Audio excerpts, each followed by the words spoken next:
This is Scott the Fix-It Guy. We have a Miele dishwasher that's not draining. Here's a quick way to get it back working again.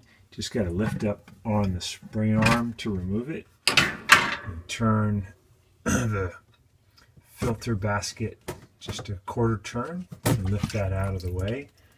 And then you have a non-return valve right here. Underneath is a drain impeller that may be stuck. So you just need something to pry off this little spring clip. You can use a knife, would work. Get that out of the way.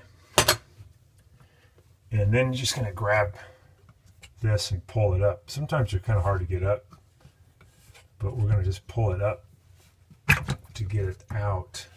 This is the non-return valve. It has a big ball bearing in there that has to sit down on a rubber seat. And sometimes there might be something stuck in there. So it's good to just check that out. Make sure that ball bearing can drop down when it's in the vertical position.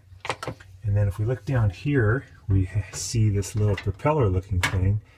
And this is called the impeller. And you should be able to move it pretty easily with your finger. So if you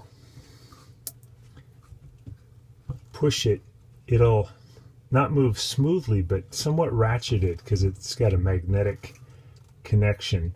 But that's normal. And there may be a little piece of porcelain or a piece of broken glass that's gotten down in here, and it's stopping the impeller from moving.